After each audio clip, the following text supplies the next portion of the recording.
I can get you connected with people. They didn't you get can paid make to be here. real Some of them did, but a lot of them change. didn't. We have gotten this I care about agenda that item pushed twice now, and again, at I have least. no disrespect We to got the the city flock council contract people. But just canceled, if you're asking partially the because question of all of the support why out here. do I And really it think took this is the best use of what? their time? Lewis uploaded So one video.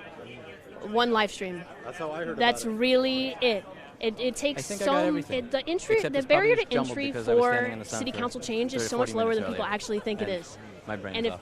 people realize it, Thank you A, very city much. council will I actually take appreciate note, and B, Pleasure meeting you, will my friend. feel more connected to your community, and you feel like you actually have a power and say in this landscape that's increasingly encroaching on every facet of your life to take your privacy from you. They're banking on people not being able to gather and organize themselves. They're banking on flying under the radar. Of course. But you guys have this amazing opportunity. We have this amazing opportunity with the cameras and the reach we have. Definitely say we. It's not us. It's we now. Exactly. Yeah, right. I mean, that's why I'm here. That's why everyone's here covering, and these guys and everyone's, you know, taking time out of their day to be here, because it is important to be here physically, in person, not just to sign a petition or leave a comment or something. And also, if you can't be here personally, at least for Austin City Council, I don't know about other city councils, what happened? There is a person appointed for each representative that personally reads every handwritten email they get, personally. So if you cannot be here, it is actually way more influential than you think. Because when I was told this when I was younger, I was like, okay, I'm going to write a letter and then they're going to toss it in the trash. Like, they don't actually care. But they do. They do read them. And they're concerned about people that take the effort to write a personalized email, because that means that they're more likely to come out and re-elect their opposition if they don't take note.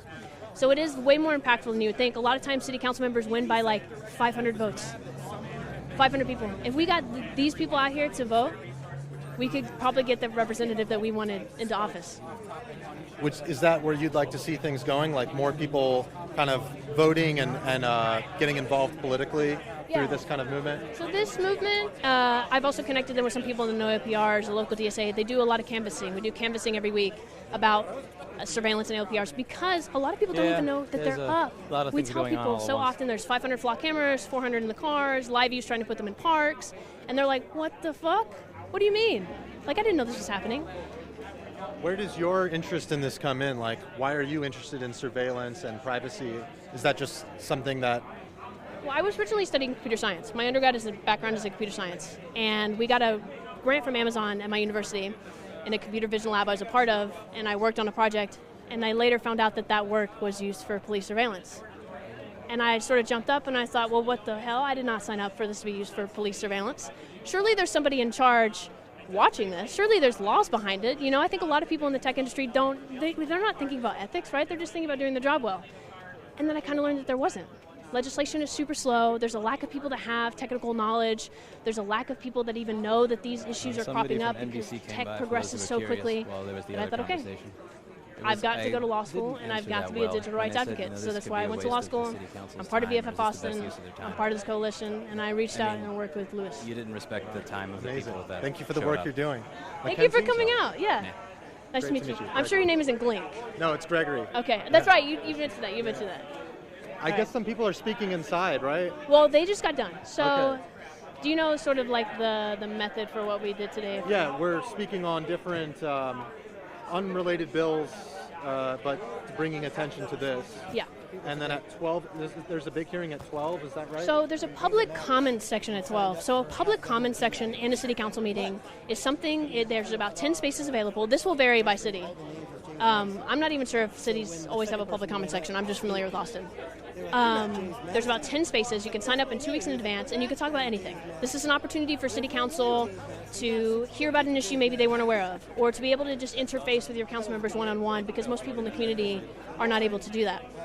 LiveU Technologies has sent 2 lobbyists to speak in that public comment section. They took 2 out of the 10 spaces. On a day their item was pulled, to come here and still talk about the item with no opposition. Are those the 2 gentlemen that were here speaking on behalf of the company? That's them, right. The ones that are paid by LiveU to do this big PR campaign. They reached out to Lewis as well individually. They reached out to people in the Clippies group. They're on a huge PR campaign since their item got pushed because they really want this to be passed. They're really working fast to cover their tracks. That's how these companies work. They're super fast, and they know that if the public catches wind, they're fucked. Really. Like, you have the power to stop it. They are fucking terrified that you will come out here and talk against it. I will say, I was here for the Save Zilker movement that happened a couple years ago. Similarly, that was this initiative by the city to try to be, it was attempted to be pushed very discreetly without too much public input. people found out about it. Oh yeah. How can we ask y'all to move a little bit that way? We don't want Maria to faint while she's like filming us. Move closer this way. Is that good? Is that better? Okay. We can stand here, I guess. Oh, sure. Yeah, so the Save Zilker initiative, that was something that was, again, hastily being passed without much public consent. Once people found out about it through online, through grassroots activism, there was murals, there was movements, there was bumper stickers. The mayor actually came out and had to scrap the whole plan, even without a vote, even without any process like that, just because there was overwhelming public support against this city's plan to renovate one of the biggest, most beloved parks in the center of Austin. And so that proved to me that there actually can be change made at a local level. And not only that, it's up to us it really is incumbent on us to make our voice heard. And so it's possible, you know, I think it starts at this local level. Yeah, and people need to realize there's a huge balance of information that happens at the city council level. A lot of times city council will be in favor of initiatives like this, not because they're like super anti-privacy, but because they've had like well-trained, well-paid lobbyists and companies come in and give really persuasive speeches about how it's going to solve crime, about how they can like support initiatives to help like certain parks and communities and la la la. Very flowery rhetoric. And because we don't know that it's happening, and most people on city council doesn't have the technical know-how or sort of is aware of this issue, they might not even know, which is kind of what we saw once we started educating more people on city council. Of course, there's always going to be people that are opposed, but once we started educating people, they started to be more receptive to our message. Because now we're there to counter what these paid lobbyists have come here to tell them. And it's like it's a noble initiative, right? A lot of these council members want to see crime solved, and so they're sold this very attractive answer. If you just pay us, we put up cameras, crime solved. It would be so nice if it were that simple and that easy, but the solving crime is such a complex and multifaceted issue that no one solution is going to fix it. I mean, China, the city of London, other places have like been extremely surveilled and they have not solved crime. So do not think that any of these attractive solutions will be the answer. The answer is going to be long, it's going to be multifaceted, and it's going to take a lot of community support to solve crime. And the more rights we give up for the sake of safety, I think it was, who was it? The famous, not Benjamin Franklin. Somebody said, Benjamin Franklin, those who give up liberty for the sake of security receive neither and deserve neither, something like that. But the point is, if you give up your liberty for the sake of temporary safety, you're risking, you're never going to give it back. And also, I mean, the only bulwark against tyranny and corruption when it comes to the legal process is the people being represented. And so there's no one else on our behalf. Unfortunately, the political system, the sort of broken, like you said, full of lobbyists, full of money political system we live in, we don't have too many honest representatives, it seems like to me. Shout out Councilman Siegel for being super supportive. He's a District 7 councilman here who's been super supportive. Councilman Zoe has also been pretty supportive of us, but Siegel has been, shout out to him. Y'all give him his flowers. Y'all send him some nice emails. The few that we have, they should be celebrated. They should be cheered on and supported by us, and people like Rossman should be. I feel like he's the new era of political movement where it's not tied to this right and left system. It's not about just the money. It's about, like you said, these are issues that transcend political lines, race, gender, all those things. For just, nobody wants to be spied on when we're just enjoying a day in the park. Nobody wants their data to be collected by some third-party agency without their consent. These are very basic parts of living in a free society, it feels like. Yeah, super basic, right? Like, not only is it just dystopian and creepy that this data could be sent, but like part of human growth and experience and growing as a society is being able to make mistakes, be awkward, be embarrassing, change your mind, talk to people you may not want to be associated with, like in your professional capacity, etc. With like mass surveillance, all of that is taken away. Nobody's going to want to speak their mind because it might be used against them. Nobody's going to want to be awkward and try something new because it might be filmed and put somewhere. No one's going to want to like, hey, maybe I'm open to changing my mind. Maybe I'll just go to this political rally, or maybe I'll like go listen to the speaker. You will be filmed and it might be put somewhere, and your job might be on the line, or maybe your social status might be put on the line.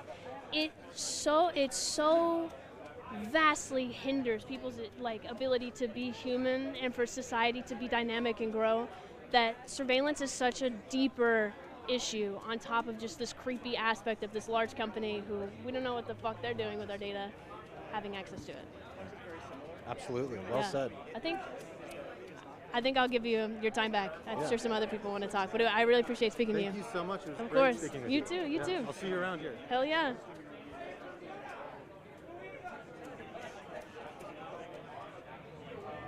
Would anybody like to be interviewed? That's fine. That's cool. Okay. Let's give Maria some time to set up. Is it good here? I want you in the shade, though. I don't want you to faint. Okay. What's your name? My name's Matthew Malone. You were here last time, weren't you? Yes. Yes. Good to see you again. Thank you. Okay. I don't know if you spoke last time. I did not. Okay, yeah. Tell us why you're here and why you don't want to see surveillance in Austin. I'm, concerned about this surveillance towers because they go well beyond ordinary security cameras. They're centralized. They're not owned by the city. They're equipped with crowd control measures, from my understanding. And can you name some of them? The strobe lights, if I remember correctly, and I don't remember whether this is LiveU or flock, but sound like loud. Well, I know they're equipped with speakers. Okay. Well, I was going to say I know they're equipped with speakers because I just heard the guy saying that they can kind of scare people who are casing cars into. They also at night will play loud music so that people don't have a place to sleep, or just make your park extremely hostile if you want to visit it at a certain time of night. Right. And that's not a way to deal with the problem. It doesn't. Are you really any better off? Is the city really any better off if the homeless person is sleeping here as opposed to 3 blocks east of here? I don't think so, and it's certainly worse for the homeless person. So it's just like it's a net loss.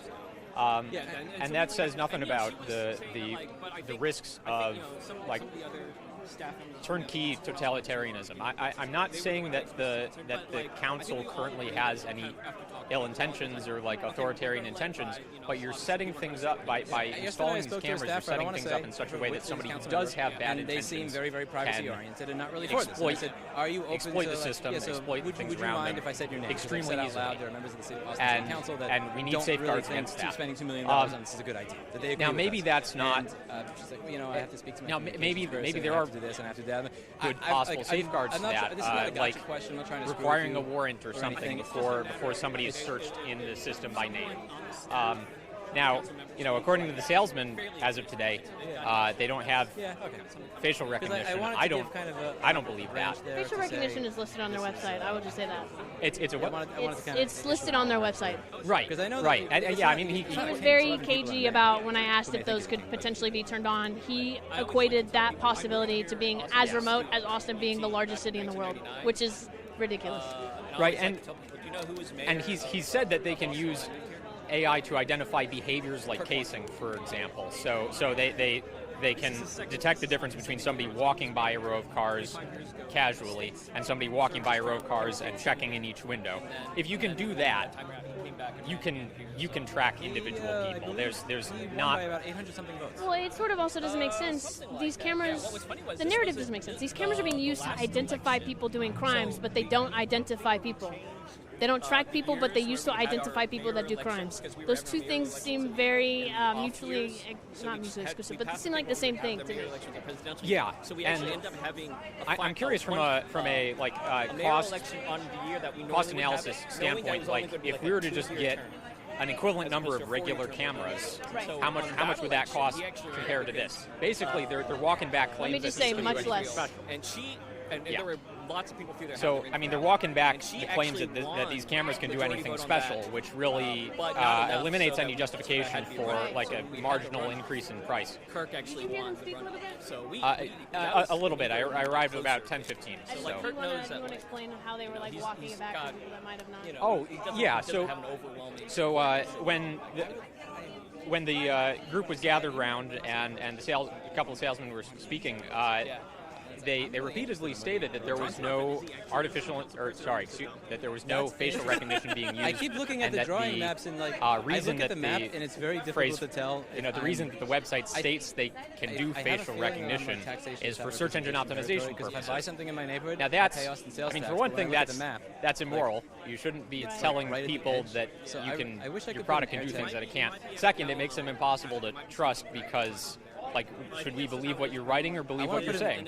I mean, traditionally, like, personally, I don't want facial recognition for any purpose, especially to like promote your company in a list of Google search results. 2% sales tax. And I want to see like where. Well, the final thing that struck me as odd about the SEO claim is now I'm not an expert in this, but as far as I'm aware, if you wanted to get the benefits of SEO off of including the phrase facial recognition in your website, you could make it completely inconspicuous. Like you could set it at 4-point font at the bottom of the page with the same color as the background, so that the text is literally invisible, and you still get that SEO boost without misleading the public. So there's just no justification for it. It's a bizarre defense, and I was really dumbfounded. Yeah. Well, the idea is it's really disappointing. There was really a disappointing news article that was cited saying companies that there was crime regarding in companies' behavior. It's disappointing. Breaking into the cars and stealing things. This incident is disappointing regarding the city council's behavior in the way that they canceled the. And they want to spend $400,000 to $2 million on the way that they cameras to be put in removed the item to try less than 24 hours ahead of time. My argument would be kind of lied about it by backdating the announcement. I think you could do that better with either park rangers or police. The way that just to be a little charitable, that may be because someone had written that up at the end of the day and they went home at 5 and then they came in and sent that the next day. Okay. Which, like, not to excuse the fact that makes it incredibly difficult for people to come and talk, especially when it happens in the middle of the day and people have to take off work and take time to get here. Ask for cameras, but they're not allowed to buy them, so they tell the procurement department. I don't think everybody in there is like actively trying to conspire how to keep people out at every single. They say they want to talk on it. Yeah, all right. So I apologize, City Council, if you're listening. Lying was a harsh word. Like screws up and sends it out a day later. And also I understand that the people on the City Council have differing opinions from one another, and also 90% of the time they make something completely ridiculous. Good choices. Let's say I say I need a website. Which is why this is an exception. WordPress. There's not normally 100 people outside a city council meeting. What is there is in this case because this is one of the few instances. Okay, how many years of experience do you want? They should have some experience building a website. They Google what is good experience in. So what is WordPress and PHP? How much experience do you need to code in PHP? 3 years. And then they wind up writing a job ad that says want 3 to 5 years of PHP programming experience. All I want you to do is edit my website. And I think that like I wonder if city government operates in a similar manner where it's just my name is Matthew Malone. I'm a teacher and tutor. Thank you. What's that? I don't know exactly what it is, and one of the things that I've learned with like the right to repair activism is I will acknowledge that a little bit. I do some after-school programs. At the end of it, with that. It's a distinction without a difference to me. What I would like is some change in behavior. And what I was explaining to NBC was that if there's a risk of, let's say, wasting I've not been in education long enough to gauge that, although it's remarkable the risk of to me having that how stuff much installed more and getting a foothold in here. Because once they have a few, that's how you like, get them everywhere. I'd rather err on the side of maybe having no idea by speaking or even down to elementary schools are like compared to 10 one years of them ago when I was in school. What do you think of the fact that I've heard a lot of talk they may have to stay later now in order to finish their meeting? To watch what they're doing and sort of the cameras that they've placed. How many of you had stay late at work for a project? Pretty or because something wasn't done right? I mean, why should that be different for this particular job? And frankly, I also think that you could have addressed that. If you had I keep my eye out for stuff. I've not noticed anything. I've not noticed anything terrible, but I've not been doing this for a while. That's good. You know all these people. I mean, until recently, I was working as a software talk about the cameras that are showing up in this day. So, you may or may not be allowed to speak. Just so you know, That does not mean that we're actively considering it. It's just anybody could sign up to speak there. I'm and so excited you to should see just her know that. again. If you I really know want your to sign up last to speak time, there, and you could sign up using great. this different form Yeah, because you won't be able to thank sign you. up using Awesome, this form. of course, yeah. Because even though we said it was going to be on the agenda, we actually didn't put it on the agenda. There's a I'm gonna million get things some that you can water. email people to pacify their concerns. Real hot. Like I have a business, and if I don't give people the communication that they want while I'm working on their stuff, there's a lot of trust involved. They will show up at my store, or they will start calling me. So my goal is to make sure that every one of my customers is properly informed before they start calling me. Because every time I pick up the phone, I'm not touching my soldering iron. Every time I pick up the phone, I'm not working on somebody's stuff. So you need to you need to communicate with people in a way that doesn't cause this. And like, I'm not telling people to yell. I'm not telling people to scream. I was very explicit on what I asked. I said, be kind, cordial, and polite, and say your piece. And if they tell you to leave, you leave. But that's it. That's all I ask people to do. And I think that's a very reasonable thing to do if you have not given people any notice saying you're not allowed to speak. You can speak next time. But actually, you can't speak next time. Yeah, I know you took off work last month. Sucks to suck. Sorry. That's it. Well, do you have any advice or anything for GTV viewers concerned about privacy or government overreach or tech or anything like that? Honestly, just take a look at what's on your city council agenda. Most people do not have the time for this, and I'm sympathetic to this because you have work, you have a job, you have a family. You don't. Simply navigating their website is painful to me. Like, and almost Austin's not the worst. It's better than New York, but just navigating the website can be painful. Take 5 minutes out to just see what's on there. I mean, like literally just take a look at the PDF, scroll through really quick, and see if any of these items are there.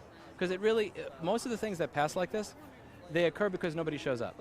And the thing that I've learned back in 2015 that got me interested and excited to actually start speaking with legislators and everybody else is just the fact that when you show up, things change. Like I was, me by myself, speaking to one assembly person in New York State, I'm on the board got of EFF them Austin, to co-sponsor which is a a right to local repair digital bill in rights advocacy 2015 group. and change his mind over all the Apple and Samsung lobbyists that showed up to do it. And I'm sure that they were better spoken than I was, and they were better dressed, and they had better, and they probably had PowerPoint presentations and stuff, and I just had a schematic and a weird motherboard with a wire running on it. It doesn't take a lot. You should show up. That was And prompted by Louis Rossman. that's what I would suggest. Extending outside of Louis Rossman exclusively. Thank you so much, and I really appreciate it. Thank you very much for taking the time. Thank you for showing up. Yeah, that's how I'm here, so I'm helping him. You have a wrangle tie. this. I'm I'm on the board of impressed. EFF Austin. Yeah. And I'm Thank also you. the lawyer. I should have brought. I didn't even iron my shirt. If I pass the bar next month, but Well, good luck. Yes. appreciate it. Yeah, I signed up for the Thank you very much, my friend. Thing. Nice. And yeah, I was just curious because you've been like around a bit, or, I wonder if there could be some just hovering around for a while now. Yeah, for sure. Happy to talk. Glad you came up. Do you want to give an interview? I guess I could do something quick. I'm not sure how much I'll have to say. You don't have to if you don't want to. I think I may as well get a little more involved, say something if I can. Yeah. One of the things she was really into was like natural consequences. All right. That were built into the system. Name, so that she why didn't you're have to here. always My name is Robert. I'm here because I saw Louis Rossman's video about this AI camera crap happening in my city, in my home, and Where are you from? I'm from here in Austin. Okay. Yeah. And, you know, this year has just had so much stuff going on, and I wanted to go to some demonstration to stop something I didn't want to happen. They have to set a certain amount of money aside to handle the recovery of legal costs for people who might be impacted. It was actually a stroke of luck. I learned about it like earlier this week, maybe 2-3 days ago. I first saw Louis Rossman's video, and then like last night I checked out the video he recommended about how these cameras work on the whole, the myriad of vulnerable. For like let me try and look that up real quick.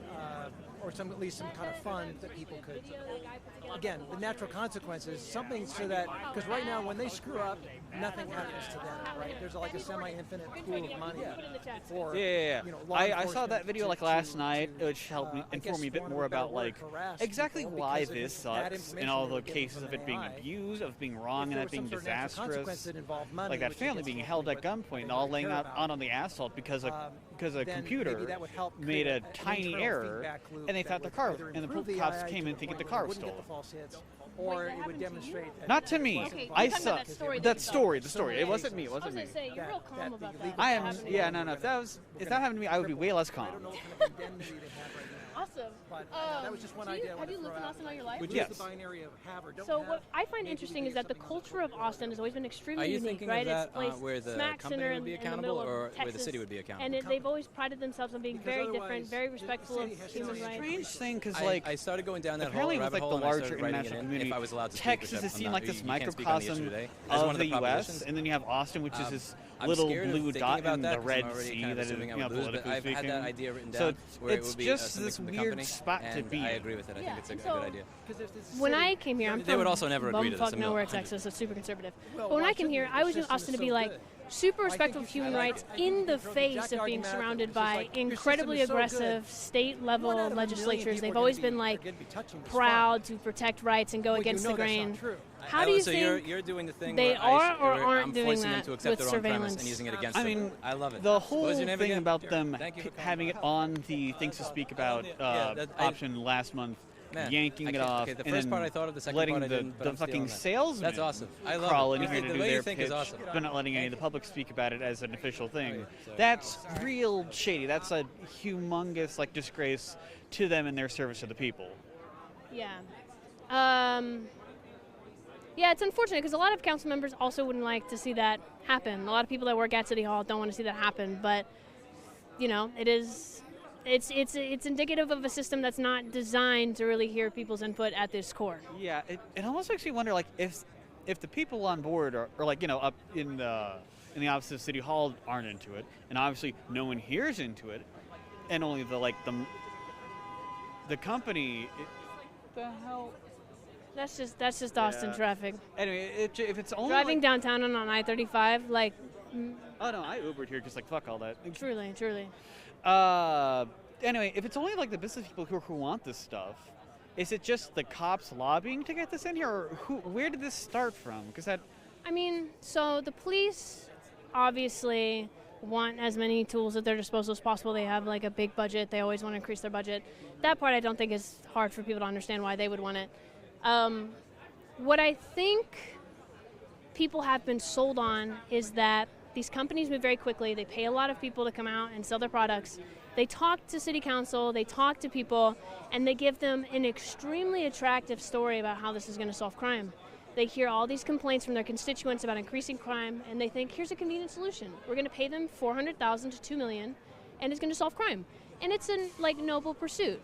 But because of their lack of technical know-how, Jesus Christ, dude. Because of their lack of technical know-how, because of the lack of ability and access for people to come and speak, they're sort of sold on this idea. Yeah, that's the big issue coming in with it's one of those younger versus older issues, especially with the people in charge, where it's people around our age and younger understand all these issues with these technologies rolling in, but the older generations who actually can make all these decisions, they have no clue. They're so easily swindled with this bullshit. Oh yeah, AI Facebook for all people is indicative of that. Yeah, so that's I'd say that's one of the things at heart here, and two is that if they're looking into these AI cameras to solve the issues, that's also its own thing, because these issues are a result of factors in the city. Right. Unaffordable housing, which leads to more homeless people, and the whole broken window philosophy, where certain areas are not kept well enough, so that means people assume no one cares if they do something bad in those areas, which leads to those being nexuses of crime happening. Yeah, absolutely. I appreciate you talking to me. Happy to give some insight. Absolutely. Blaze, let's talk. I want to shout out Blaze. Blaze has been absolutely incredible at helping us get everything coordinated, get the clippies together. He's been super outspoken. He's been out canvassing for surveillance and ALPRs in Austin, doing a lot of community work. And I want to shout you out and get your thoughts and opinions about today.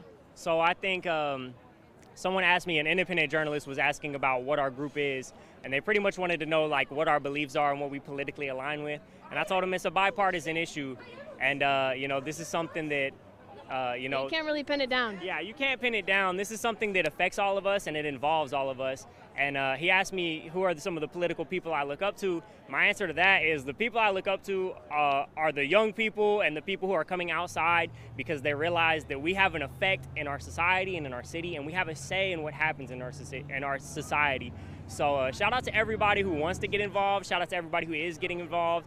And if you want to join the Clippies, you know where we're at. This is a movement. This is greater than all of us. And just remember that, you know, whatever's going on in our society, it affects all of us, and we have a right and a say in what happens in it. So, awesome. Can you talk about, I think a lot of people hear like canvassing or community outreach, and they're like, what am I going to do? Go door to door and like hand out papers to people they're going to throw away? I think they might picture like Mormon missionaries or something similar. Can you talk about like canvassing and maybe other ways people can get involved that are not just coming out in front of City Hall and protesting? So canvassing is a great way to open up the line of dialogue to people who might not understand this. And the people who open the doors to us, we have the most rich and beautiful conversations with them. And sometimes we have a disagreement and we're able to work through that, understand why they believe in what they believe in. But when people give us the time, we've seen time and time again that, you know, we are able to educate people on what this is and make them understand. Most people don't even know they're here in Austin, right? Yeah, most people have no idea what's going on, and a lot of people just aren't aware, not just in a political sense, but in a local sense. People aren't aware, and they have no idea that this is going on. So when we come up to doors and say, hey, you can sign this petition or you can call your representative, and they have to listen to you, or, you know, they run the threat of not getting reelected, and they're worried about that. So they listen to people when they call them and reach out to them directly, and it has a huge effect. And then also, you know, independent journalism, things like posting this on Reddit is going to get a lot of exposure. That was what I was really impressed with Blaze by. He took the initiative and made this big Reddit post that got LiveU to even reach out and talk to him. It was an avenue that I hadn't even thought about. But like, I think a lot of people may take for granted that Reddit or these other places are just going to report on it and don't take, it's like the bystander effect, right? There's so many people here, surely someone posted about it, but that's not always the case. So A, how important is it to do that kind of outreach, and B, how can people get involved with canvassing or doing sort of these other things that you've been doing outside of just protesting?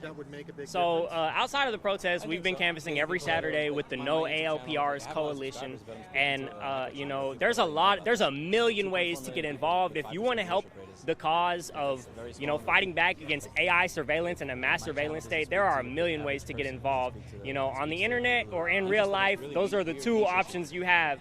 And so, you know, I recommend everybody come outside, make some friends, and have some fun doing it. And you know, it's something very empowering when you go outside and actually hit the ground and realize that, you know, it's all groundwork that we're doing. And, you know, for those who it might not be as accessible to, you know, it's hot out here. There's a million other ways to contribute, like sharing the stories online, you know, raising awareness online, making sure that whatever messaging your councilman, you know, and getting in touch with online communities who also believe in this thing. Because, you know, we've seen the way Louis Rossman uses his platform to make legislation change is extremely powerful. I think it's genius. And, you know, there's a million ways to do that. That could be any one of us. Any one of us has the ability to create a platform like that gets that exposure and gets that visibility. And, you know, it's just about who's brave enough to do it, who's going to put in the work to do it, and who believes that it needs to be done. Oh, yeah. Everyone needs to give Blaze so much love. Actually, so much love. He has been fucking amazing. It's good talking to you. Thank you. I'll see you later. I'm out. I got to go to work. Yeah, have fun.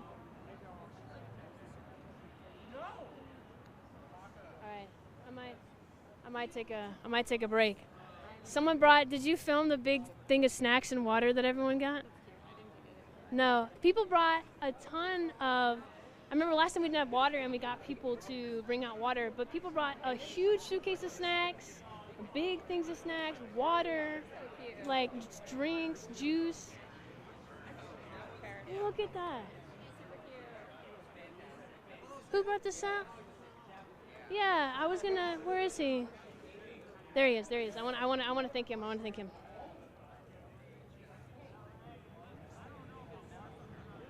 Would you prefer not to be on camera? Okay. The first thing I wanted to do is just, what was your name again? Sam. Sam, shout the fuck out to Sam for bringing a giant suitcase of snacks and a giant thing of water. No, I wasn't going to speak today, but I figured I'd be the snack guy. Bring the snacks, bring the water. I was telling her earlier, I parked an extra parking lot over. I wasn't thinking I had to lug it all the way over here. It was hot as hell. But yeah, I'll be the snack guy. It's cool. Do you do other organizing? I don't, actually. This is the first time I really came out. I saw Lewis was in Austin and this was happening, so I figured I'd take off work, come down. You know, it takes effort to be tapped in, so now that I'm tapped in, I'm here. Hell yeah.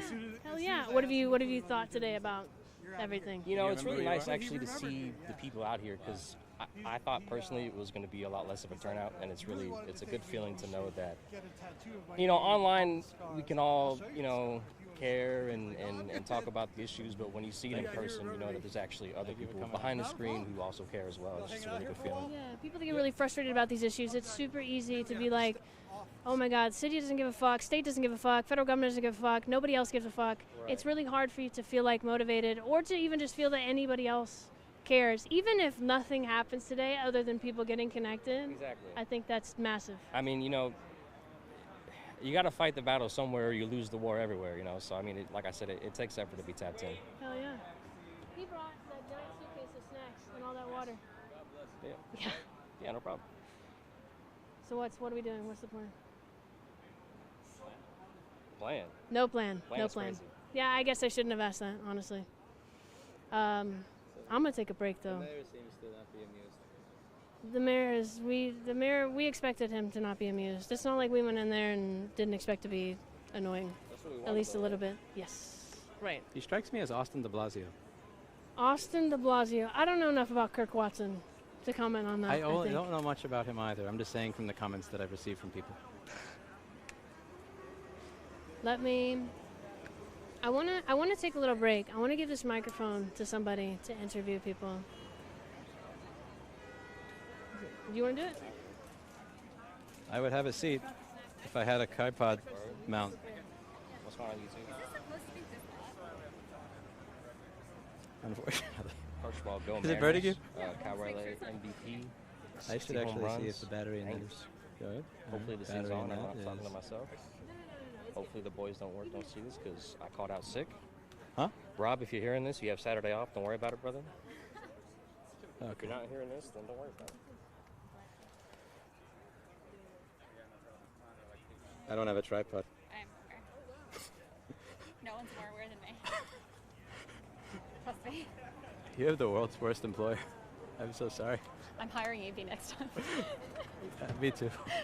Like this.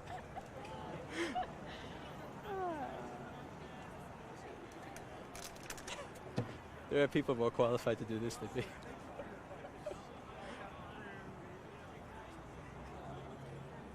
Oh, so I'm so sorry. I never went over to talk to you. It's all good. I just wanted to. Sure.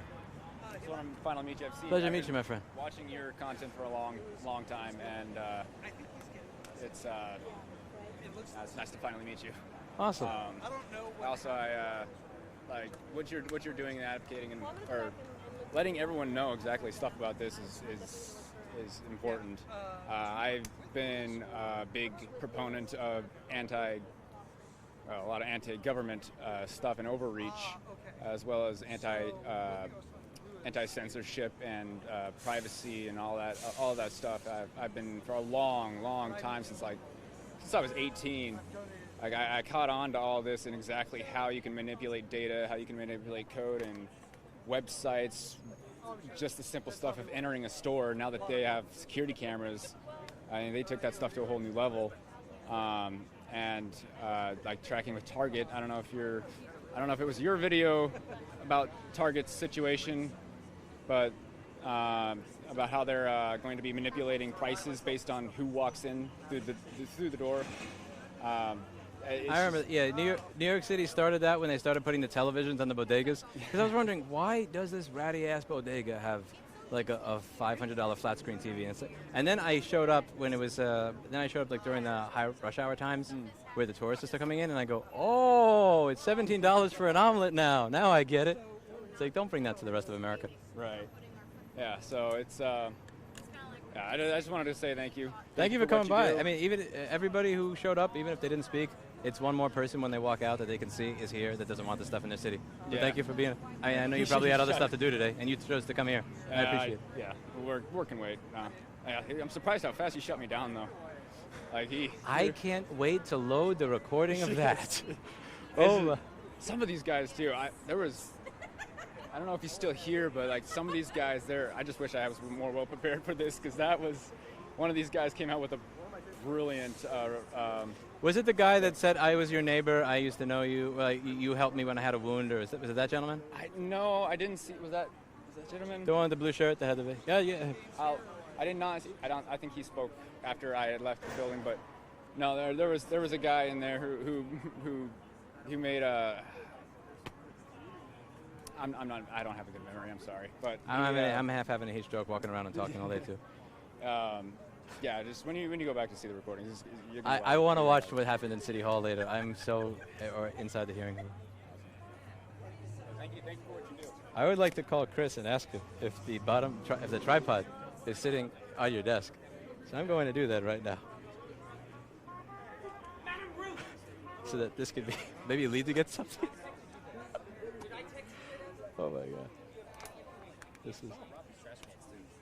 That is fucking amazing. Where is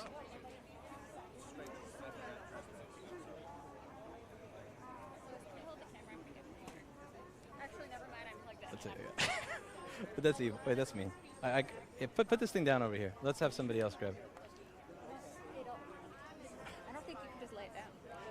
Yeah. All right. See you.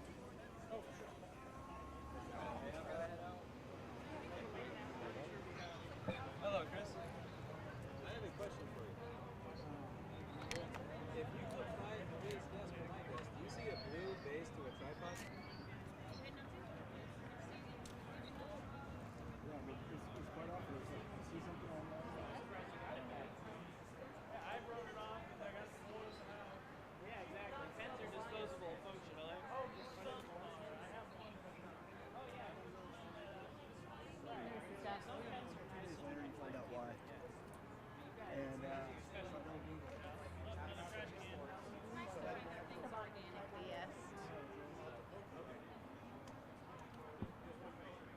For a site of purchase?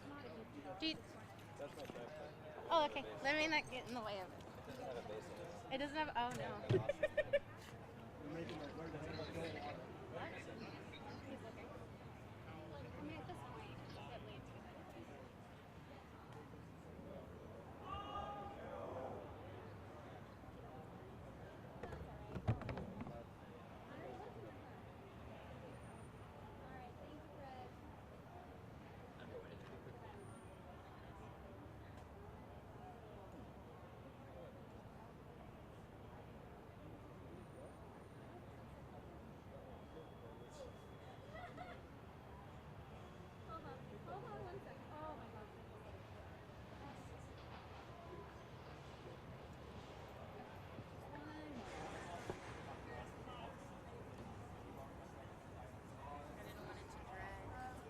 You're the best.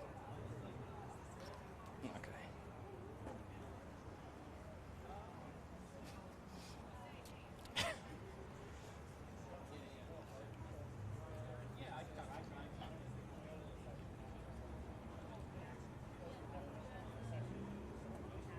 I think I have to stand here until I... Yeah, it's not super fun. It's wow. Is this how I teach my boss a lesson about hiring AV crew? Okay, so wait, I could plant it in the ground. There is dirt over here. Wait, no. The funny part is we tried using the other. Yes, I need. I want to find the base of the tripod, which may be in my car. However, You want to go look? I just need to plant. It's like planting a tree. Can we use that camera for one last interview? Yes. Go. You can use it. Yeah. It's. Oh. Alright,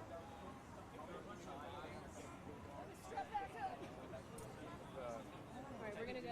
We're gonna end the interview here. Sorry. Yeah, I was just gonna say if you need more guys for anything, I'll be on this Signal group chat. My friend and I, like I said, we're looking to make changes here in Austin. Yeah. We're down to do just about anything. So. Fuck yeah, let's go. Anything. Nice. appreciate it. See you later. So, how many people do you have on the signal side? Currently about 35, but we're about to add all these people. I wonder if signal is the best. I'm thinking a Matrix server. Matrix server would actually be great. That's what we were kind of discussing. Signal is great for small groups. Well, also like just getting people actually signed up. It's gonna be way harder to do something like Matrix on the fly right here. Whereas Signal can later just be like an announcement. However, channel. I believe you can have a QR code for the Matrix server. That would be, if you want to post that in the Signal, I think that would actually be really great. We just started it because we had this impromptu idea to have a group, so we just. Can I just get bit by I've been playing with setting up a Matrix server. Nice. Home lab. So. Yeah, if you could do that, that'd be great. Okay, let's get in the shade. I want you to get in the shade too.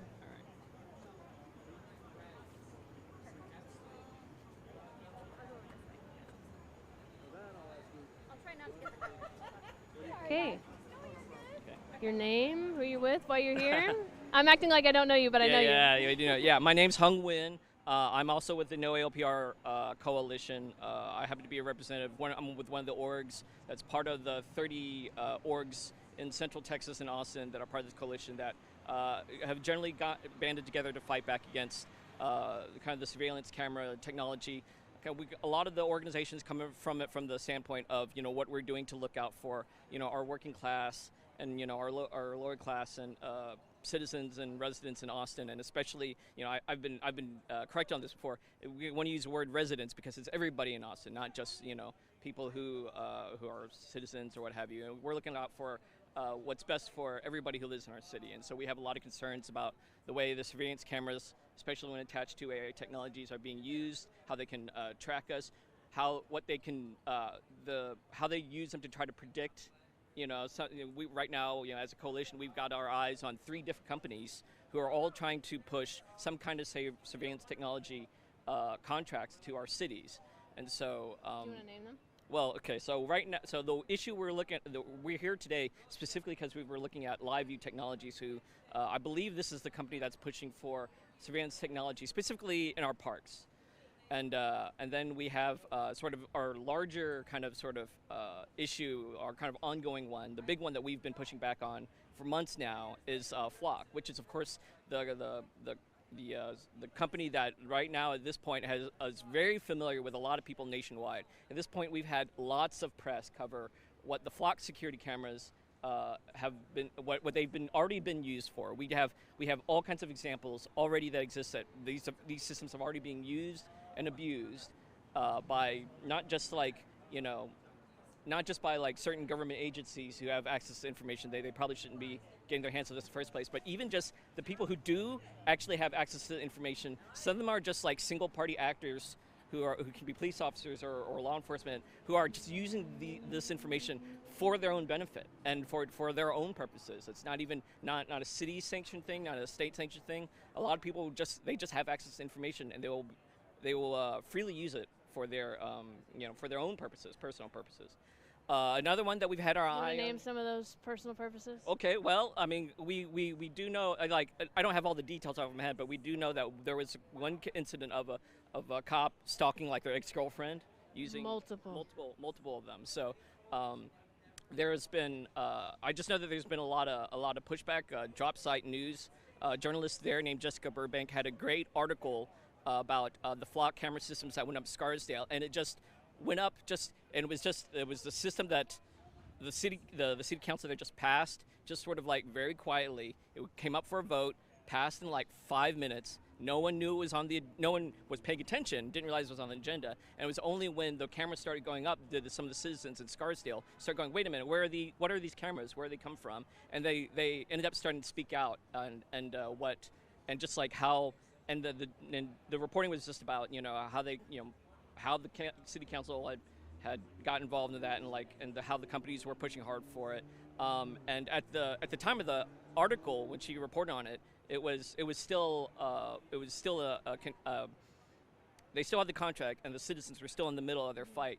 But because of her reporting, she was actually able to bring the issue got so much attention that the city council then actually did end up canceling the contract. And so by the time she came out with her little mini documentary about it, she was able to report on that. So yeah, good documentary if y'all want to watch it. Jessica Burbank. Yeah, she's one of the greats right now. So obviously, you know, we had these cameras going for a while in our city on a pilot program, and we've been able to push back and get them to kill the pilot program. But I was, you know, watching the Q&A with you and Lewis talking last night, and as noted, these cameras are still out here. You know, they're disabled in theory, you know, however you feel about that, they're still out there. So there's, of course, the understanding, the belief is that we think that they're going to try to push it again. And so we're thinking that, right now we're thinking that it's possible that they're going to bring it up. Probably, we're thinking December, probably at a time when most people aren't paying attention. You know, they're thinking about the holidays. They're getting, you know, they just got through Thanksgiving.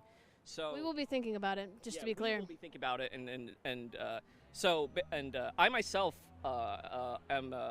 come from the tech sector, and I've actually been a fan of Lewis's for a long time. So what was funny is that when Lewis started talking about this, it easily came up on my radar because I was already getting the YouTube videos on my algorithm. And so when I saw that, I was like, okay, you know, now these guys are kind of coming in, and so it's given a lot of new energy to our campaign that has been extremely helpful. And we have been, as a campaign, one of the things we've been doing, you know, we've been trying to organize events. We've sort of gotten the ball rolling on a few things. Telling people about like DSA canvassing and a couple like educational events. We're out at like tabling at a lot of events talking about this. Yeah, we've been doing some tabling, so we've been getting we've been going out there. We've been outreaching the community, and the thing is that whenever we talk to people, when we talk to residents about these cameras, there's a lot of people who just genuinely don't know about it, and a lot of them are kind of, you know, shocked to hear about them.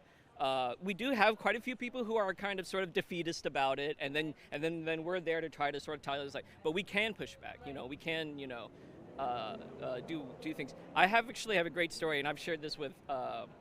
I have this great story where I ended up talking to one person who was actually a drone pilot.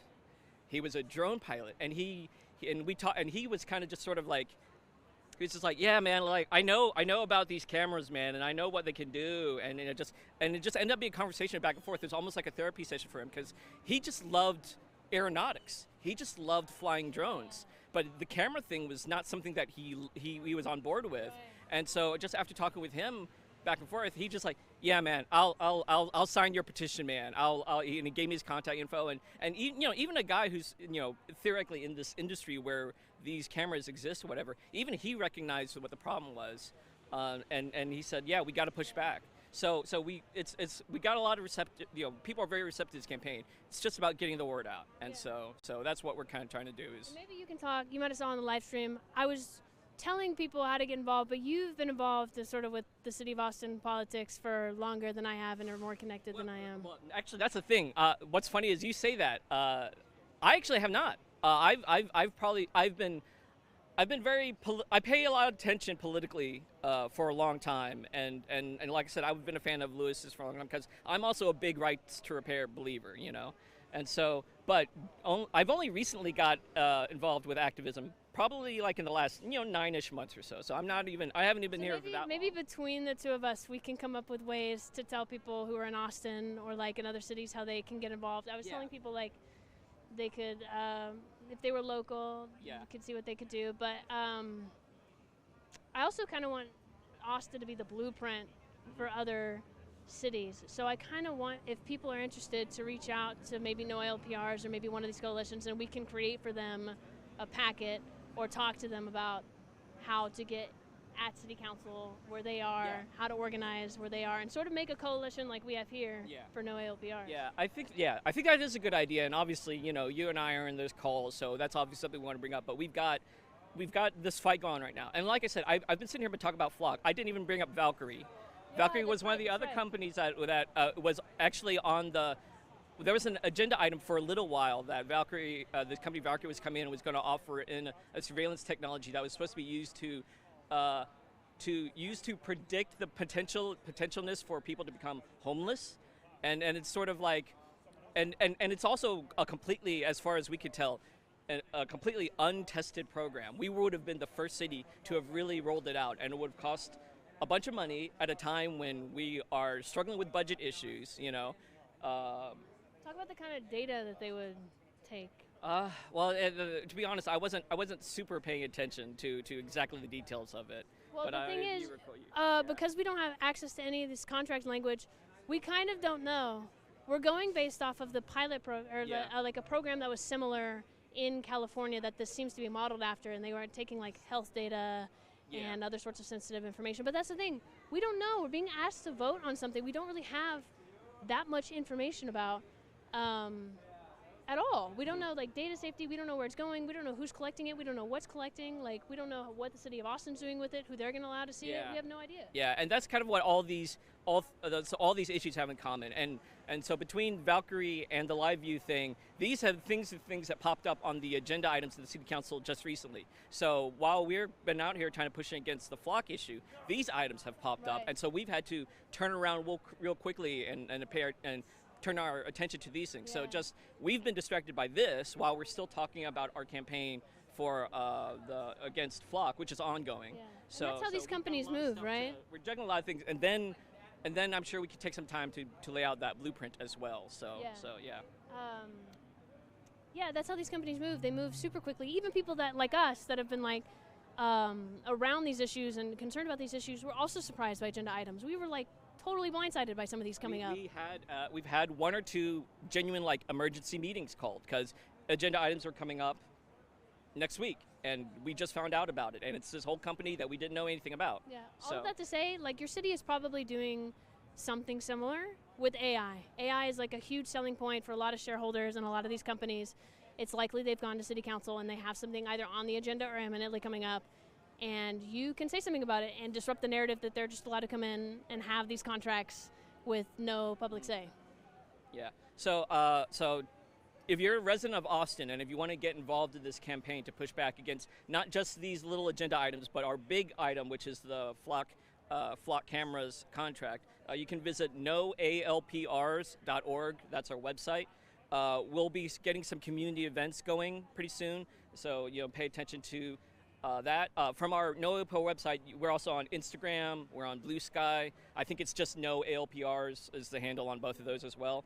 Like you mentioned, and like Blaze here has been talking about, we do weekly canvases for the time being where we're focusing on particular districts because we think that those are the council members that are going to be the easiest to move on this.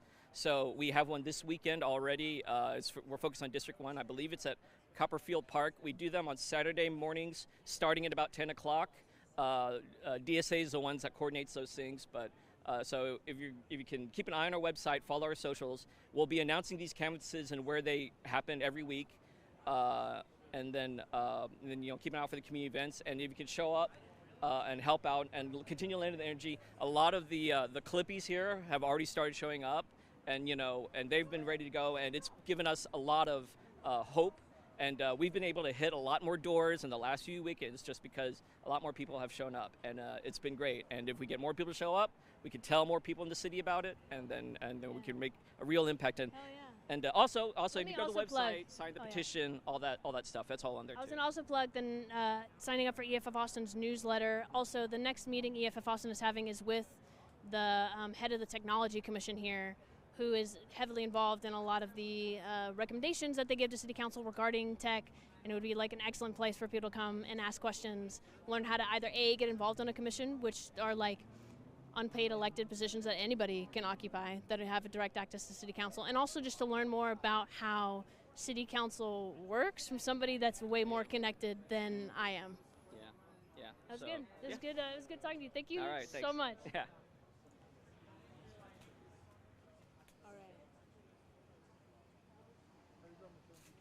This guy wearing 10 ties and playing the trumpet is my hero. That's part of the color of the city. Yeah, honestly, I love it. These are the kinds of things, honestly, that we as the city need to hold on to. These kinds of people, these kinds of this is what How long? I mean, have you been in Austin long, or are you even from here? I've been in the area since. I love this guy. I love him. Okay, yeah. I'm gonna go say hi to him. Oh yeah.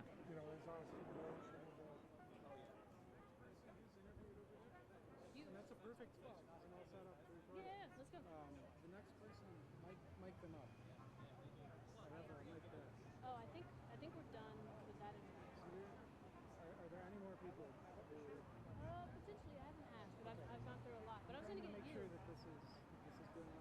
certainly going to do it now. Okay, do you want to do it now? I'll let other people go first. I think we've gotten most everybody. All right. You don't have to. We don't have to. We can wait. I can take a break and we can wait. Truly, it's not that big of a deal. I can do it. I'm gonna probably leave this here and we'll see. Would it be easier if we interviewed here or back there? Just right where you were at. Okay. Was totally fine. Okay. Well, he's got the camera over here, so let's.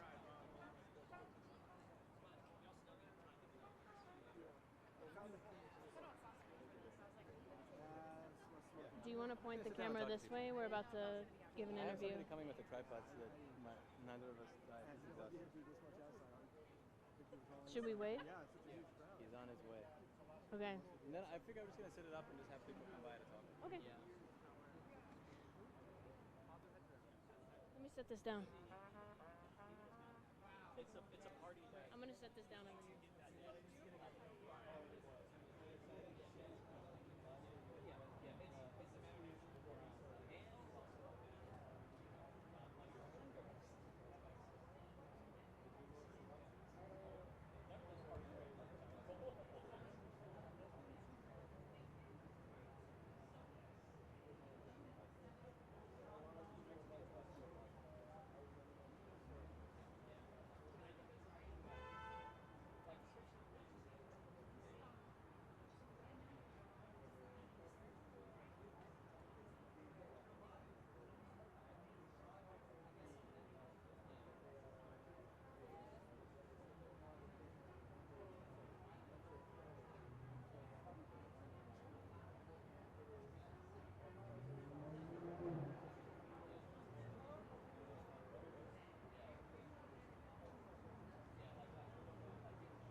Top of your head, you know when they're voting on this?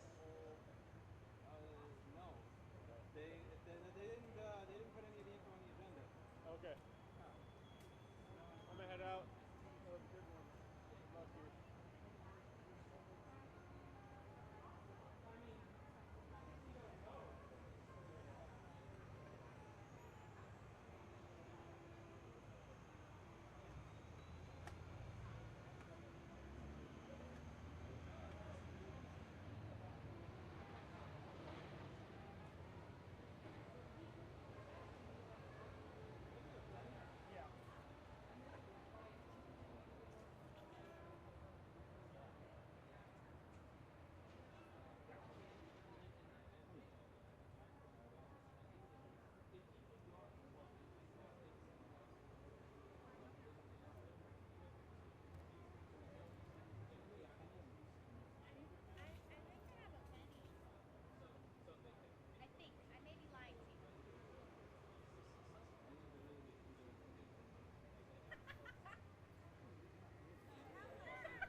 a group of people tried to undo this already. We already tried once today, and no one was strong enough to undo it. To fuck this up I twice don't in a row. know. Thanks. working?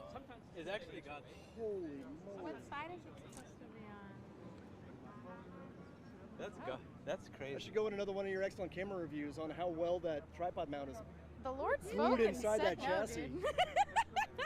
Last time I tightened something that I was hard, thinking it about the ripped it out mayor of when I camera tightened that. body. Well, the funny part is I tightened it originally and yelled at me and said it wasn't tightened up. So he made sure it was working. Oh, wow. I mean, you say that, but actually. I think it's not that you Yeah, you can. Well, if you just keep going at it, you'll loosen it just a little bit at a time. Each person does one point. Not a pickle jar. Who here has the most grip strength? You want to try it? Can I try it? And can I set a Right now, the live stream here is only one time it's on.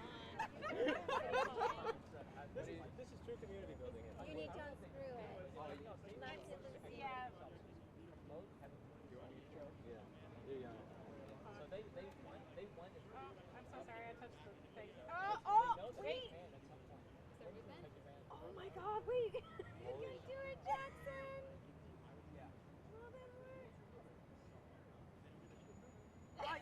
Oh, you're so close yet so far. Right, you should try and rotate the camera as he's like. Oh, like this? Yeah. Oh. Hold on, ready? He's not running out of room. All you gotta move it is 1 millimeter. A month to set this up too. A month to have a better stuff to master. Kind of a miscellaneous question, but what microphone do you suggest? I like DPA. Use DPAs when it's cool. I have a YouTube channel. Whenever I say C, You can't do crackles. Whoever's watching, I'm so sorry. No. How many viewers Did you bend the quarters? I bent the There are 1,000 people watching me try to move. Put a foam socket. Wait, people are watching? Yeah, yes, right now. People are watching. They can hear. May I advertise my YouTube channel? Yes, you may. It may be negative advertising if you do it on this channel. Go for it. What's your channel? I do programming and stuff. I'm Oglo the Nerd on YouTube. OGLOTHENERD. Shout out to O. What's your channel about? Linux and programming. Oh my God, I need to install Linux on my computer. Yes, you do. We're doing a Wait a test event for Windows 10. Wait, what? Yeah. It's going to be October 18th. We Yeah. haven't announced it yet. Hang on, let me So see it's going to something. be people. It's going to be open Hang on. to the public. Maybe Come this fix your own will go. computer, and then we're trying to get donations for other computers for us to donate out to people once we Hang on. get the test. Oh, no. We're putting Linux and whatever people need. So, yeah, trying to avoid some e-waste, but we have a tech I hate expert. Windows 11. Hold that. Yeah, and I'll have like drinks and refreshments. Yeah, it's just One that's reasonably well supported. No, it's just. My father was Yeah. always into Linux, and I never got in. Oh, because it's at an not angle. for games at the time. These pieces fell down. Yeah, that's kind of a recent thing. Where'd this come from? Oh, that came from this one. Oh, good job. Did you get it? Yeah. I'm late, so I don't understand. That's genius. Lewis, You did it. where's the other It's end? just the same speech that they gave before, that they gave to you on your interview. The same rigmarole. Yeah. We're fixing a tripod that I had 1 month ago. Oh no. Luis. I meant to ask, are you on the non-public? The non-consent agenda. Non-consent, They never called yeah. him for item 30, which is the one I thought he was going to send him to Right. speak about. I got no clue. Well, I don't want to hover over him, but hi everybody. Appreciate y'all doing the good work.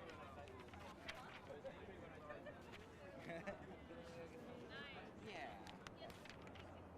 Yeah, we can go get lunch.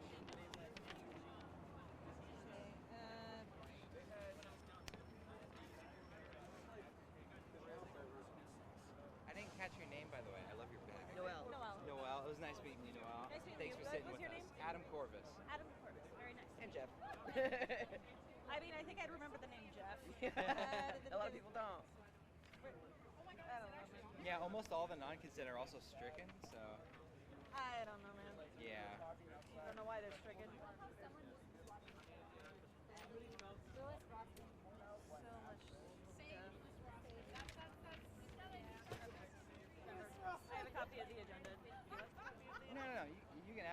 unless you don't want it. I should take it for now. I think I do have to leave soon because I got to pick up my dog from the groomer. Oh, what kind of dog? But still, she's a Shih Tzu. I can actually show you a picture if you like. Okay. We've got 2 German Shepherds and a Border Collie. Oh. Fixed. How many This is her. Aww. All right. Are we good? Let me just Fix this. Can you?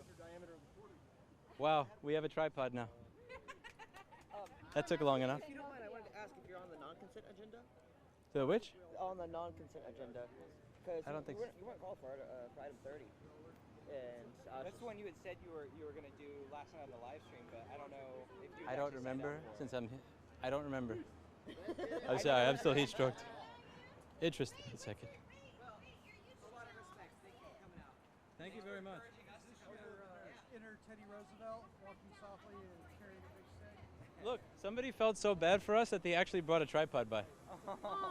He threw it out his car window and he wrote his number on it. No way. Okay, so now That's fucking sick. it's not it's not perfectly straight, but you know what? Like, what? Who cares? Wow, what a dude! What a mensch. You can probably tilt it like a ball mount, so you can tilt Yeah, it. I have to find where I put this. Have a stick.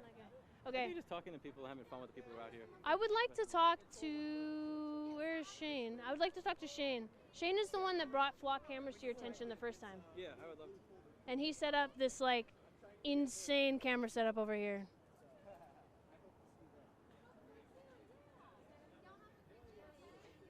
Can we turn that? Yeah, I'm not standing in the sun. You don't want to stand in the sun? Yeah, my bad. You see this complexion, bro?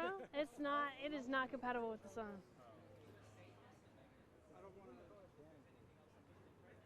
We're gonna turn this around. First time I participated in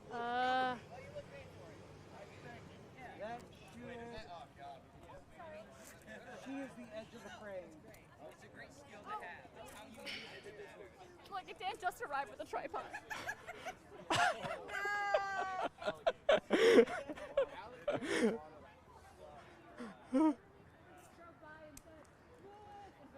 So right before this, somebody came by with a tripod and threw it out of his car.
spearheading it. Basically, we wouldn't, like, I definitely wouldn't have known without, like, seeing Louis Rossman talking about it.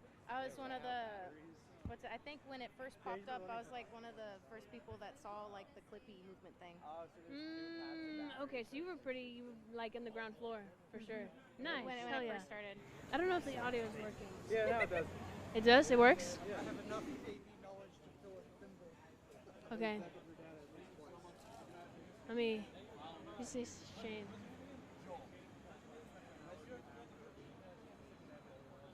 I don't do Signal, but what's the group name? We're gonna make another like Matrix platform as well at some point. So yeah. Huh?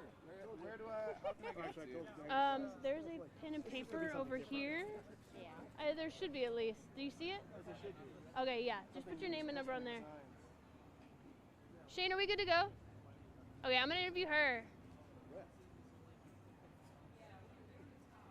Okay, maybe you should get on this side. I don't know. Is this good? No, he said we're good. Is this good? Are we on the camera? Hi. Awesome. Thank you. Okay. All right. Name, why you're here? Rain Bonilla. I'm here due to the AI surveillance that they're trying to push in Austin. Nice. Are you from Austin? Actually, no. I came from Bastrop. You drove from Bastrop? Nice. Dang. That was pretty official. Yeah. Okay. So sorry again if I'm nervous and no, not you're very totally good. Nobody here is a paid lobbyist. So everybody that's spoken is not like some, they're not like Oscar Wilde giving these incredible statements. It's just people, like regular people coming out to talk about why they don't want surveillance in their cities and maybe what they've noticed and how they got involved. But what do you do? I actually am in retail. You're in retail? Yeah. Well, yeah, you know all about cameras then, I guess. Unfortunately, yes, I do. Nice. So why did you come out today? I just wanted to be a support and a body here because I didn't want to be one of the people that was very defeatist when it came to, that's not going to be enough people, or there's already an excuse that a lot of people use is, you have your phone, you have these different things that look at you and have all your data. What's the point? And I made a joke to that guy right there about like torture, where like someone is getting their fingers cut off, and you're like, it's just another finger. You've already lost two. Right. But eventually, your whole hand's gonna be gone. Right. That's sort of what I was talking with some other people earlier. Is that like, in the past 20 years, especially, like our privacy has been continually eroded again and again and again, and we really haven't had any say. This technology is being used in the workplaces, on phones. It's not something we can really get rid of. It's in our cars. It's on our fucking washing machines and refrigerators now. Everything is tracking us. We haven't really had a say. I've been watching a lot of his videos, and I didn't know that there was washing machines and a printer with subscription, because I'm very old school. I have a lot of old school tech at where I live, and it just seems kind of crazy that I have to pay to live. Yeah, no, absolutely. Or that, like, there's ever increasingly more points in our day-to-day lives where data is being collected and sold. I mean, nobody wants a fucking TV or like their locations to be tracked on something like a fridge. All the time, yes. Right, And but it should show people that there's a lot of money to be made in data, that all of these, even these like insane things like washing machines and fridges are being implemented with things to collect your data because it is such a profitable industry. Yeah, unfortunately. And I wanted to be a part of something that I think a major problem that we have, and why we have all of these issues that are popping up, is because of the popularization of not being involved in politics, of being anti-politics, or being too cool for that and things like that. I don't know if I'm getting the point across. Yeah. When you're not involved in stuff like this, they're free to do whatever they want and play their games like they did now. The reason why they moved the agenda or pushed it back was because they've probably never seen that in a long time, where like I will just say, people like, doing it. We don't know exactly why they pushed the agenda item. It's likely that someone on our side helped push the agenda item because it means it wouldn't get voted on, and it's less likely to get voted on. I think what more is the problem is that the processes we have in place were not designed to actually let the average person come and speak, right? They're not Yeah. designed for public input in mind. So the only mechanisms that a lot of city council members, even if they are sympathetic to our cause, that they have is like pushing things the last minute. Mhm. They don't have a way to like invite people out formally to come and speak at the city council meeting, or they don't have a way to like educate a lot of the people they want to come out how to do a public comment or how to do these other things. Yeah, But people aren't educated in that, and I actually, and I'm speaking this as a person who's a layman, I did not know that this was a thing that I could do, where I could participate and I didn't have to be in the echelons of that. Right, yeah, most people don't, but that's why something like LiveU pays their lobbyists to navigate all these rules, and it's why it's just sad to see that they're able to utilize public comment spaces, which is supposed to be for public comments about issues that they think city council should hear. It shouldn't be a replacement for an item you're supposed to speak on. It shouldn't be a replacement space for you to go ahead and speak on that item. Yeah, they're speaking for people and not really giving them an actual voice and pretending like this is what everybody wants when it's not what everybody wants. And like you said before, if people knew about this stuff that's popping up, people, I feel like, would say things more. Or if they were allowed to say things more, they would. Yeah, absolutely, 100%. Yeah, but I got started here because of the YouTube AI identification rollout, and that's when Rossman released that the Clippy movement thing. Right. And I thought it was so smart, because what it did was that because of the cynicism people have over, oh, this is my opinion, but I know not a lot of people have it, what the Clippy movement did was that it showed everybody that you're not alone in your thought process. And it brought people together, which is something that's desperately needed now. Right, a lot of people are very, like you said, they have a very defeatist attitude because for so long all of these things have been pushed on us and we haven't had a say in any capacity. So it's easy to think that everybody's against you, nobody really cares enough, nobody is thinking about these things like I do, but a lot of people do. And like the Clippy movement or like people coming out, it gives you a lot of power and a sense of self-assurance when other people are out here with you. Even if you don't get accounts, even if you don't actually change council's mind, right? Now you're connected with a lot of other people that know about these issues and are willing to talk and do something about it. And not only that, but the very fact that you pushed yourself to do something speaks a lot, and it does help society. If everybody stays silent on something, and then it starts happening, and then everybody's upset, well, you didn't do anything about it. You didn't even attempt. You didn't even try. Right. Yeah. So I just want to represent people that are trying. That is awesome. People that are trying is great. All right. I think we're going to try to interview Shane. Shane, do you want to come over here? Shane is the person that first introduced Lewis to the flock cameras the first time. We interviewed him when he came out here initially, but he brought this like insane fucking camera setup. Like it looks like he's about to go to the White House. He's got like a White House badge on it too. It looks legit. And he's got notes. So would it be better if you sat here? Yeah. It was nice talking to you. Thank you for lovely talking. talking to you. Hold on, wait. Let me unclip it. There you go. Awesome. Thank you for the interview. Thank you. I might put this like right on the end of here. Let's do it. There we go. Sounds good. Okay. Is there anywhere where I can clip this? There's some Velcro. We can also probably just place it here. Just right there. Yeah. So.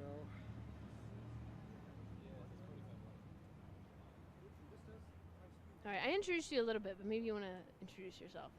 I don't really have a whole lot to say other than stuff about the cameras. Yeah. And I brought some pretty disjointed notes that I prepared literally like the night before. I didn't have a lot of time. Awesome. Let's look at them. So it's going to take me a little bit here to go through. So basically, if you ignore what the media says, if you ignore the politics, if you ignore the bigger picture, if you ignore is this a good thing, is this a bad thing, and you ask yourself personally, Get closer to the mic. We want to hear you. and you ask yourself personally, do I want AI cameras or not, right? It's not about appeasing anybody else. It's not about what does my employer think if I think a certain thing about this. It's not about what side of the aisle I'm on. How do I personally feel? Regardless of whether or not I say anything, how do I personally feel? That's the question you have to ask yourself. For me personally, in my life, do I feel that this is beneficial to me, and do I want this to exist, period? It's important to think about it that way because it brings us back out of the political stuff and I appreciate you into saying that reality. because I've been trying to tell people, you know, like there's the big brother aspect, the dystopian aspect where we feel very uncomfortable with the potential data that's being collected, being sent to companies, but there's also like a more human aspect of it. Do I want to feel like I need to tailor my image and the way that I'm behaving in a way that, you know, completely prevents any kind of ability for anybody who's surveilling me to use that information against me later? It prevents me from being embarrassed, awkward, uncomfortable, engaging with ideas I might have not engaged with before, meeting people that might not jive with me professionally. It eliminates our ability to exist differently in different spaces. If we have mass surveillance, you can't have a professional persona anymore. Just like LVT said, you know, people behaving differently when they're under surveillance. But one of the things that I want to address, and I'm probably going to butcher this great man's name, but there was a man, a Czech man, and his name was Václav Havel. And he wrote a book called The Power of the Powerless, or what eventually became a book. Obviously, he had been doing some political activism at one point in time. Regardless of how you feel about that, he wanted to prove that the masses, the regular, everyday, ordinary people, have some power. And when you demonstrate that you are not afraid of speaking out about how you truly feel, when you're not afraid of, am I going to lose my job? What are people going to think about me? Is somebody going to come after me? When you're not afraid anymore, other people are not afraid. It's very, very easy to be brave. You don't have to be clever to be brave. Absolutely. That's sort of, yeah, that's right on the money, right? We don't really live in a free society if other people aren't also free. True. People keep up appearances. You know, you want to be able to be accepted as part of society. If you get too far out on any kind of thing, you know, there are potentially consequences. People don't want to say anything about the cameras for many different reasons. Even if you don't say how you feel, I'm sure you will come to the conclusion that this is wrong. That's what I truly believe. And if you feel in your heart that this is wrong, I implore you, in whatever position you are, to do the right thing. If you work for LVT Technologies, if you work for some sort of camera manufacturer, if you are in City Hall, if you are a regular, ordinary person that has the ability to do anything, you have to do the right thing. That's what this is all about. And that's sort of what other social movements have always been predicated on, right? Is like everybody in the individual capacity that they're able to, taking whatever little small sliver of freedom that they have in that position to go against it, so that it doesn't take one person dedicating their entire lives to it. It just takes a lot of people caring a little bit to sway the needle heavily.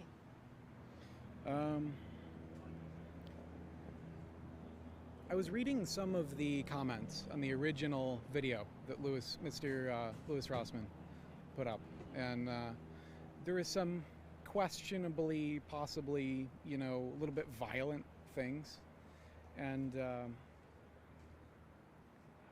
I really don't have a whole lot to say other than you have to be peaceful, brave, and unrelentingly persistent. Media cycle is short, grievances come and go. If you want to see change, don't let yourself get distracted.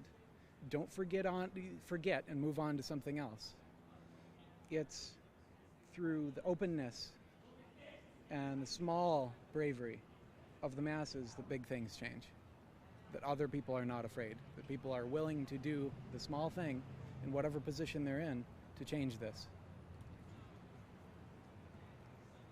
offline, even in the conversations that you have. You can show the world that this is wrong, little by little. And you can build a world where those who make decisions or run companies will choose wisely.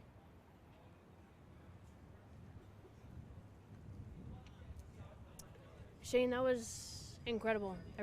It's clear you've put in so much time and came with all these notes, and I think you've spoken for a lot of people here about what this means on a more human level, not just getting it pushed at like City Hall level or getting legislation passed.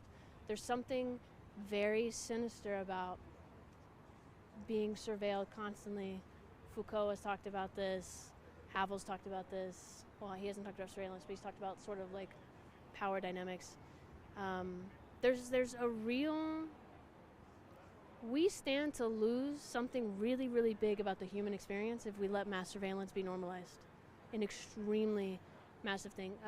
A cornerstone of the human experience is to be able to change, is to be able to grow, is to be able to experience all different facets of life without being held accountable to this like former static, data-driven representation of you that other people have. You should be able to sort of form yourself in every moment and in different circumstances without fearing that will be used against you by actors that have more power than you and hold the reins when it comes.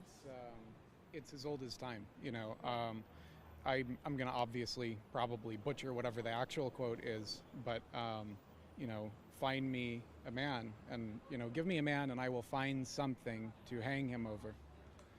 And when you have enough data on everyone, it does not matter whether you're a good or bad person. Somebody is going to be able to find something, take it out of context, and abuse you with that. Of course, right? Like, especially the narrative now is all about public safety and catching criminals, and everybody has in mind these terrible things that are happening, rapes, murders, kidnappings, but they don't understand how criminality has been reframed throughout history and utilized against all kinds of groups of people, gay people, women, activists, immigrants. Criminality is primarily a tool by the powerful to capture and control the people that they don't want speaking against them, right? And sometimes that's to the society's benefit, and sometimes it's a political tool. And that's only heightened with mass surveillance. I mean, we can look at places like China, for example, right? Who have had an immense amount of surveillance in every capacity of their lives, social, political, professional. And that's really not something that I want to see happen here. And I think it's like fundamentally un-American to do that. It's fun. Like, Very much so. We have the right to free speech. When we talk about America, that's one of the very first things we bring up, right? Is like our ability to speak out, and that's how we differentiate ourselves. And I think it's a really noble pursuit. But we're betraying it right now. We're betraying it by pushing for mass surveillance, by falling for this lie that we're going to be guaranteed public safety if we give up this liberty of our Fourth Amendment rights to not be searched and surveilled, and also our First Amendment right to speak freely without, you know, someone utilizing that against you. Right. I don't know really how many. I would love to hear everything you have in your notes. Let's see.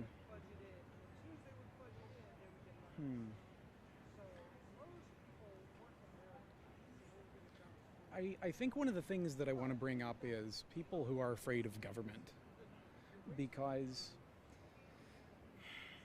government, it's very easy to be afraid of government. The government has a tremendous spending budget. The government has a tremendous amount of power and influence, tremendous amount of people working in different capacities for the government. But you don't have to be afraid. You get to decide at the end of the day whether or not you want to be afraid. Nobody is going to make you be afraid. You get to decide whether or not you want to be afraid. Everybody in the government is just like you and I.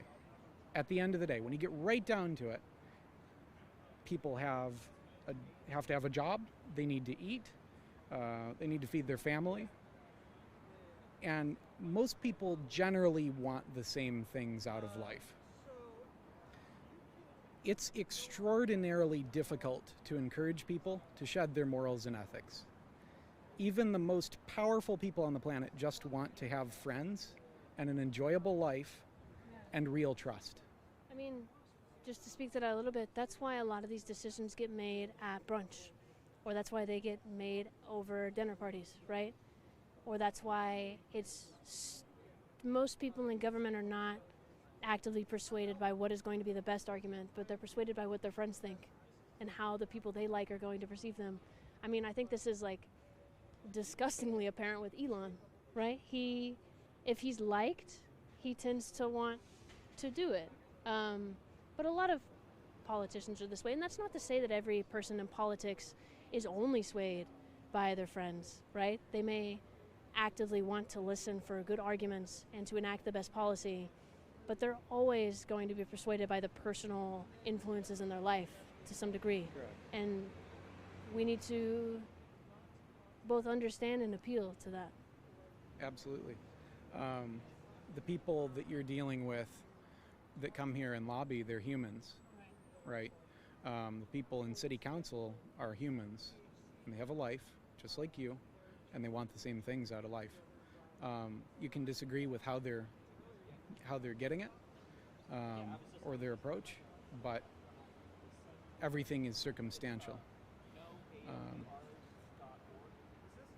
The most terrifying thing about the direction we are headed in is that these systems do not suffer from the imperfection that makes us human. And I think that ties in very nicely with what we were talking about, because everybody at the end of the day is a human, and people have their family and the people that they care about, and they want to be able to go home and just relax at the end of the day, make money, put food on the table.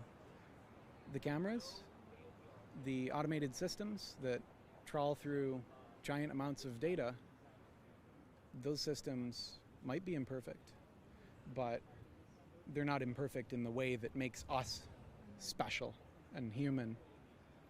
Sometimes the law says one thing and people do another thing because that's the right thing to do.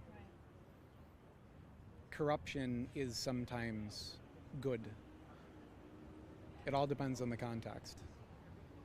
Yeah, there's this, I'm forgetting the word for it. Someone more familiar with political science can back me on this, but one of the interesting thing about American politics in general is sort of this ability for people at the state and the city level to, and the circuit level, to oppose the federal government, which is why we have things like weed still being illegal at the federal level, but weed being legalized at the state level, or circuit splits, or cities that have different laws from one another if you go 10 miles a certain way, right? On the one hand, that makes for a very a patchwork system that's extremely complicated to navigate, but on the other, it gives you sort of, it's a very unique American thing in that the way the common law works is that each person in their individual capacity is sort of able to make change. You don't like one state, you go to another state. There's a little bit of room for error, right? When you take a bunch of cameras and you put them all over the continental United States and they're all aggregated together, the data is aggregated together, and all goes onto one server, and this private company can do whatever the hell they want with that data, and it's there forever, and you have one group that controls the whole continental United States, all the cameras across the entire continental United States. That's an important part, because you can't just move to a different state to solve that problem. This affects everybody across every state in the United States. Maybe you can clarify what you mean by corruption. Corruption is doing what you're not supposed to do. So it could mean a lot of things, right? You can define corruption however you want to define corruption. In any oppressive regime, if somebody was required to carry out orders that were unethical, right? Deeply unethical. If they resist that and they say, no, I'm not going to do this, or no, I don't want to build this, no, I don't want to work on that program, that might be considered corruption, because their duty is to work on that. And somebody comes and they tell them to do something that they deeply morally disagree with on a personal level. And sometimes you have to be, quote unquote, corrupt to make the world a better place. I mean, we've seen this, especially throughout American history, both good and bad, right? We had, like, on the bad side, the governor of Arkansas refusing to integrate schools. But we've also had cities become sanctuary cities for immigrants, or in the abortion movement, places that gave, like, affordable and safe health care to women, or like in the city of Austin, the city attorney refusing to prosecute certain crimes like low-level marijuana charges, for example. It's a fluidity in the system that I think is like The camera doesn't do that. right. It also, there's a lot of questions around report the crime. Yeah, and it sort of gets rid of that unique aspect of the American political system, because if they're all sharing the same camera data and they're all being accessed by each other, it really, like, prompts a system where laws are now completely uniform. It calls into question, like, how they're going to enforce certain laws over others if they all have access to the same data. There's a book, and you know, I think there's a few books that address this topic, but I'm not going to name any specific one. Everybody does things that are criminal, sometimes unintentionally, sometimes intentionally, but for the longest time it has not been possible to actually persecute everybody who does something against the law. When you have the ability to not only know definitively when somebody has done something that is against the law, but to save that and to bank all of that data so that later on you can pull it out and you can use it when somebody is doing something that you don't like. Hey, you did this thing over here, this was illegal, what the hell? You can selectively enforce. You can. It's a tool that has been used throughout history. This is not new. Absolutely. Well, Shane, I probably need a break, but I super appreciate you talking. I think what you said is extremely important and gets very much at the heart of the issue. Thank you. Thank you. Hello. Who's interested in being in that signal group? Okay, there's a right here. Oh, the sign up list. Yeah, we have a sign up list. Okay. The paper. Okay. I don't actually have signals, but I can Really, thank you for talking. That was awesome. I really appreciate that.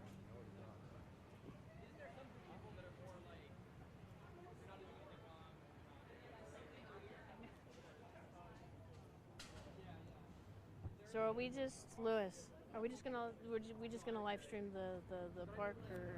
What do you want to do? I want to break a little bit. I'm tired. I'm tired too. I think we should probably wrap. Huh? I think we should probably wrap. Thanks so much. It's been hot. And we got everybody's information. We interviewed a lot of people. It was, yeah, and I got a good. tripod from somebody. Yeah, from someone. I mean, you should message that number. That's hilarious. I guarantee they were watching the stream, and they were like... Totally not. He saw us struggling with the tripod. He had one in his back of his car, and he probably just... No, but he put his number on it. I owe you for the audio stuff. Yes. Send me your Zelle. I put a star next to my name on your list, so that way you can remember I'm the guy that can help you set up a Matrix server. Awesome. Not Thank a you. problem. I'll announce it in the group too. And I already let Lewis know, but if you didn't know, they will validate your parking. Oh. Yeah. Just. Do you have one? No. Well, I have mine. Oh, okay. Kirk Watson's not going to validate my parking. Kirk Watson has nothing to do with it. It's just a guy at a table. He Yeah. doesn't fucking care. I'm gonna go in there and get it. I'm gonna put this down. We should probably end the stream. Ask if you spoke. Like, does that matter? He didn't ask me a fucking thing. I was like, "Do you need anything else from me?" He's like, "No." No, they just have a big stack of them. They hand them out. All right, good to know. I don't know if it validates the.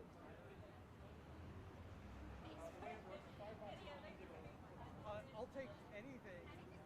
Because I think the max amount was like $35. Huh. And I've been here since 8. Did you wrap the stream? Now I don't know.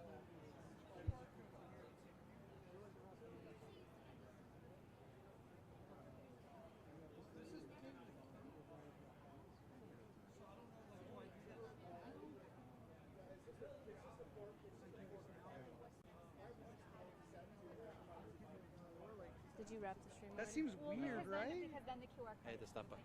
1 second, I have to find the stop button. Okay. Okay, we're gonna wrap the stream soon. If Lewis can get it together and figure out how to stop it, we're gonna stop the stream.